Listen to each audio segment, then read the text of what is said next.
I get it. Yeah. I love you, babe. Be worried. But so that experience means that you're going to be kind of a top-down experience. So it's almost like an RTS in a way. Interesting. That you control all the creatures, traps, and spells that the heroes have to fight against. Yep. You're like a malevolent god from above. Right. And it's an incredibly different experience. Super cool, man. So obviously the multiplayer stuff and that competitive, it sounds incredible. And for fans of that type of game, they're going to love this. But what about the people that just want a solo gaming experience? What's this going to be like for them? Well, we really make this game for our players. And we know some of our fans want to play single player, some want to play multiplayer, and that's cool. Right. Or if you want to play with one mate, you could either play him against him, kind of in a versus 1v1 mode, or team up as the two of you, and then we'll supply an AI villain to fight against. Okay. Now, we were speaking earlier before, and you've seen all these questions, and you liked everything we had to talk about, but there was one thing that you actually wanted to touch on that we didn't have time for. So what do you want to talk about right now? The fans at home, they're so excited about this game. Tell them what you told me. So if you saw the keynote, we took you through all the different landscapes that we're going to be doing in the new Fable Legends game, and all these wonderful places. But what we also showed you, and what you were able to hear for the first time, is the nemesis of the first season of stories that we're going to tell on Fable Legends. So that character you saw at the end of the video, that's your first glimpse at that character, this magical Lady of Rosewood. And you heard her voiced by Lena Headey. Most of you know her as Cersei from Game of Thrones. She had a rough night last night. Yeah, well, she's had a bad day. That's true on Game of Thrones. But she's going to voice that character for us, and you're going to encounter her multiple times, find out what her story is and how your story intersects with hers, and then find some way to defeat her. That's going to be a lot of the center of our first season of stories in Fable Legends. Amazing, man. Well, big round of applause for David. David, thank you so much for being here and for making the game. We really appreciate it. Let's go over to Golden Boy and Bravo, who are standing by. I just saw this package to shoutcast your tweets. You are not going to be disappointed.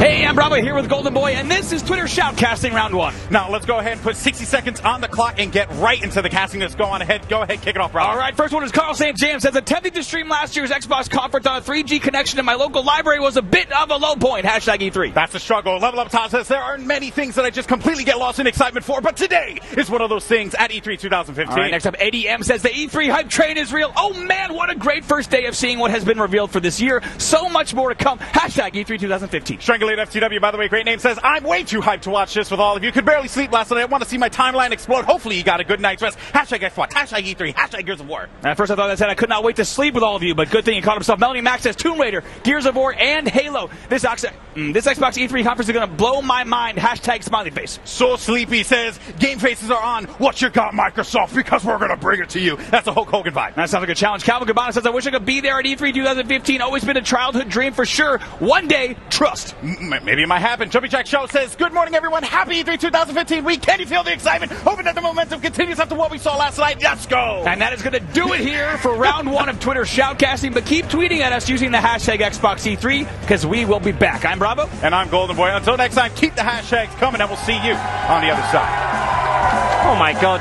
Well done, lads. I'm tired just watching that. I've never heard anyone talk so quickly.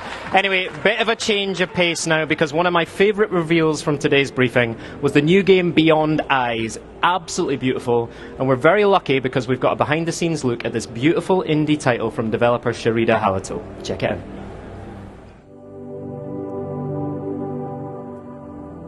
When somebody told me that there was a possibility of going to E3, I just went like...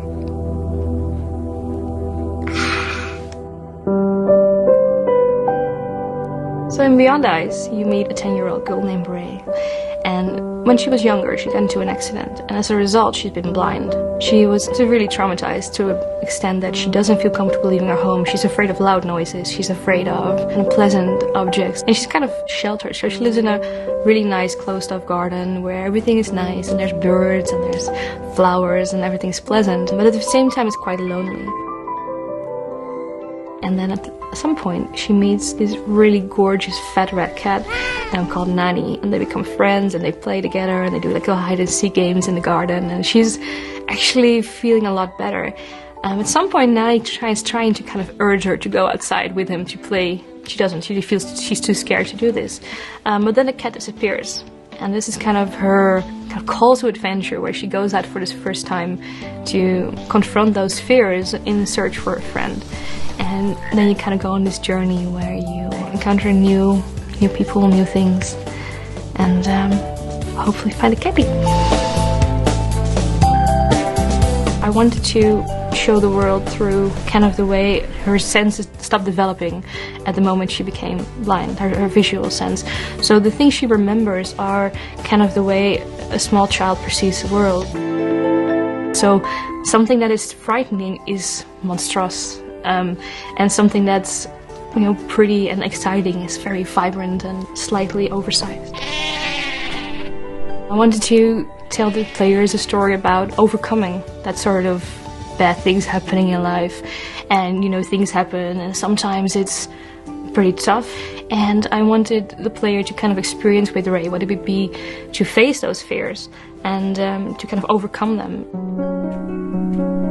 The style of Beyond Ice is kind of very storybook-like, so I wanted to have that idealistic version of the world where everything is nicely shaped and there's no really hard edges and like different soft color variations. I decided to team up with a friend of mine, Rian. She's a very talented watercolor artist. So a lot of her little sketches are made with watercolors and pens, and they look really lovely. And I looked at them and I was like, oh, wouldn't it be nice if we actually could get those sort of graphics in games, as opposed to more like stylized, cartoony or very realistic ones. And we started talking about ideas about getting that flowy, that brightness, that vivid, moving aspect of watercolor paint into a game. And that was basically the seed of that art style. It's kind of a far stretch, right? It's a very visual, pretty game about somebody who can't see a thing. So I went through, we did different things. So I talked to people who actually were blind, to organizations that help people with blindness. And it was never my initial idea to make a realistic representation, but at the same time I did want to do the feeling justice. So at E3 we'll be showing a different part of the game that people haven't seen before, and it's basically where she will encounter what it's like to be outside in the rain for the first time. This means that all her senses that she previously relied on to visualize the world become very distorted. So the wind, the sound of the rain, it blocks out her hearing, and the sense of smell disappears or changes a little bit. And then of course everything is wet, so it doesn't have that original texture to it. And as a result it becomes very frightening for her because the world is constantly changing around her, and she has no sense of direction or perspective whatsoever. I feel very lucky. A few years back, the games that I make would not have been possible, but there have been some examples over the past few years that kind of changed the landscape of games, making them more diverse, making people no longer focused on is this a game or does this belong in games, but more open for the idea that, okay, we can have different kinds of protagonists, we can have different kinds of art styles, we can have different types of players as well. It's really nice to see all that struggle from a lot of other people kind of paved the way for me, so I kind of feel like I'm just marching in. It's like, okay. It's been quite a long process for a lot of people, and it's really nice to see that that we have more room for diversity and creativity.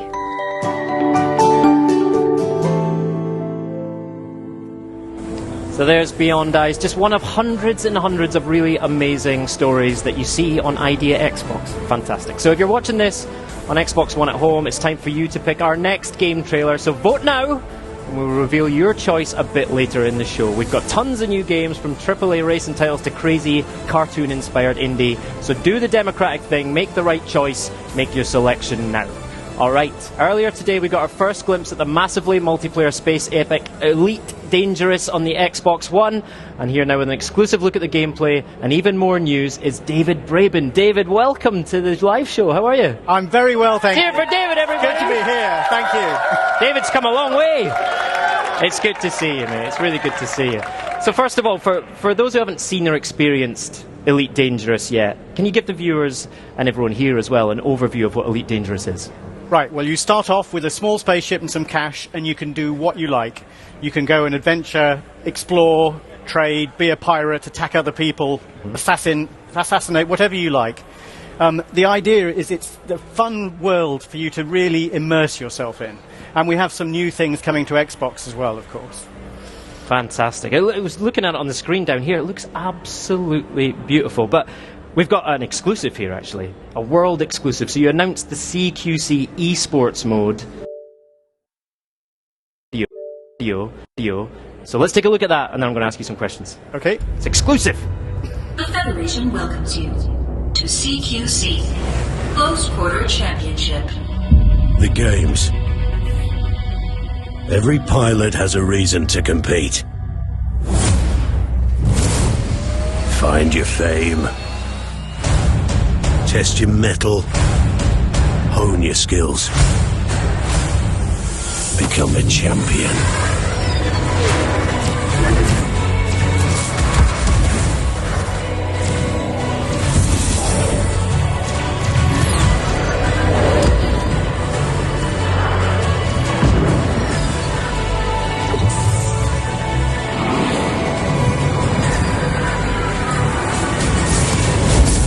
And the skills you learn here can make you more than a champion out there. Out there, they can make you elite.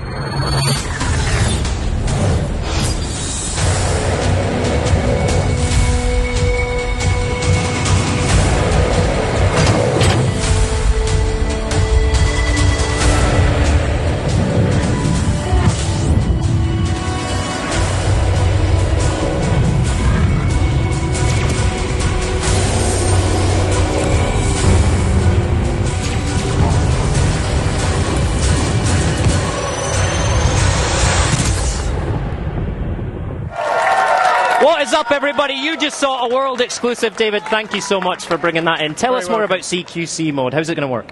Well, it's great. You're pitted against team, so up to 6v6 or 12 against each other. But the way it works is you're plunged straight into it. You choose your setup and you fight. It's arena-based combat, which I think is great. The wonderful thing from a player point of view as well is you can hone your skills that you can then use in the game, as the trailer says. Okay. But it's perfectly suited for Xbox. And the great thing with going into the GPP, which of course Elite is, it means is we can tune that to be just so, to be really perfect gameplay experience. This mode's brand new for Absolutely Xbox. brand Why was new. Xbox the right place to introduce CQC? Oh, we've had a long relationship with Microsoft and Xbox games at Frontier, so it was the natural choice. But also, bringing this mode to console was, I think, really important, because the sort of players want this sort of mode. This will come to PC later, but the point is, it's first to console because it's the sort of gameplay that people are already used to experiencing, if you see what I mean. All right. So we announced early access. Sorry. Let me put my teeth back in. We announced early access on Xbox One today. Wow, okay. So let's talk about early access. Elite Dangerous is one of the first games that people will be able to play as part of the early access program. You know, what does that mean to you, and what does the community feedback mean? How do you act on it? It's a brilliant thing to do, firstly. I think for us it's fantastic because with something like CQC, it's something that we need to tune.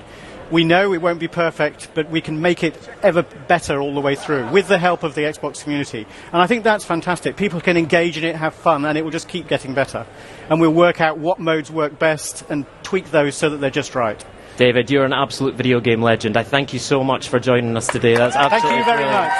Thank you, everybody. David Braben, how good at that? Early access on Xbox One. I knew I'd get there in the end. All right, now let's send things over to Blair, who's standing with Master Chief. Well, sort of. Oh, hey guys, I'm just hanging out with my buddies practicing our authoritative power poses, right? We get hard.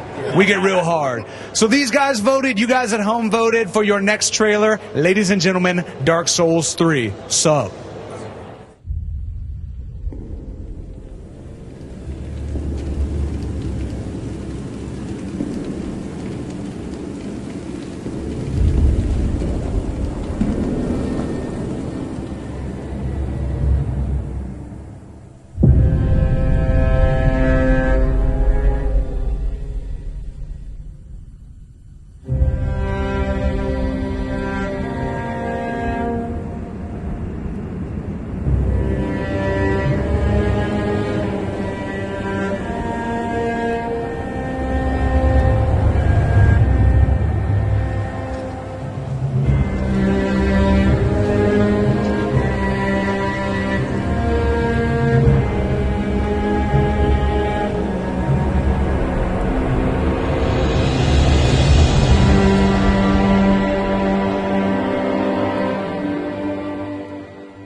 The Behemoth, the studio behind critically acclaimed indies like Castle Crashers, Alien Hominid, and Battle Block Theater have been ridiculously busy, but they took time out of their E3 schedule to tell us about their latest project, creatively named Game 4. Yeah. Please welcome John Baez and Dan Paladin. Hey guys, how you doing? Good. How are you? Now let's get into, before we talk about Game 4, I want to talk a little bit about Castle Crashers. I mean, I remember when this came out on Xbox 360, it was just mayhem. It was one of the biggest hits on the Xbox 360 marketplace. Any chance of seeing it hit Xbox One? Absolutely. Yep. It's coming to Xbox One, and we've been working on it for over a year. Right. And it's going to be out this summer. That is now let's be clear. This isn't the back compat version. This is not the back compat This is the special Xbox One version. Look at this. This is really exciting. Now, outside of a graphical update, what's new in the game? And we're going to be getting it later this summer, right? Right. We will be getting it will be shipped later this summer, but we have improved the graphics. We've brought everything up to 60 frames per second. We've increased the textures 5 times. We've got a brand new mini game called Back Off Barbarian. Okay. A 4-player mini game that's just really, really fun. Is this it right here? That's it. This is it, and it is a blast to play. I don't know what's going on here, but I love it. So what you're trying to do is not get touched by the barbarians or the enemy characters, and there's 4 of you, and it's a really fabulous, frantic game, kind of the couch co-op that we're famous for. Castle Crashers code Xbox One this summer. That's exciting. Now let's talk about Game 4. You still haven't given it an official name yet, right? Not yet. All right. So do you want to share the name here? I mean, we've got all these people. They'd love to know the name, right? No pressure. We're not quite ready yet, unfortunately. Sorry about that. Now, let's talk about what the game is, and can you describe the game for some folks that haven't seen it yet? Yeah, definitely. So we call it a fast-paced, turn-based, co-op adventure game, and there's a lot in there, and I wanted to go into some of the details of that, but to know more about the co-op stuff, you got to know about the core of it and the things that make it very unique. So you can capture any enemy you find in the world at all and add it to your team. And here you can see they've got to kill this dude who's protecting this cupcake, and then they're going to take the cupcake. Or you could do it the other way around if you want. But they want the cupcakes. Cupcake heals. Now, it seems to be a hybrid of a lot of different elements. It looks like we've got co-op, role-playing game, an adventure game. It's turn-based. How did you balance this all out? It's a nightmare, but it's actually working out really well. The base thing here is we're simplifying a lot of how it works. So here you can see the way you position your unit that's what they're going to do. You tell the melee guy, go up to this guy. He's going to hit him with the sword. You don't have to click him and then the guy and all that. So all those things, one little thing at a time, we simplified it, made it as fun as possible, and it maintains just as much depth as any strategy game. Now, you guys are famous for the previous games had great couch co-op. Do you have any of that in there? Oh, yeah. All right. Oh, yeah, and that's where I want to go with it now. Is basically, now that you know you're going to place your guys, I place my guys, we each have our own teams that we customize and whatever else, and as soon as we're ready to go, we lock in, and then just there it is, and then it's the red team's turn. I mean, all the Xbox 360 fans and Xbox One fans are now loving Behemoth, so I want to thank you guys for these awesome games. They have such attitude, they have such great look. I mean, they're just beautiful to look at, and they're just hella fun to play. Oh, it's fun to work on these, too. All right, thank you, guys. Thanks to John and Dan. And now let's send things back over to our play-by-play team, Bravo and Golden Boy, to hear what you guys are saying.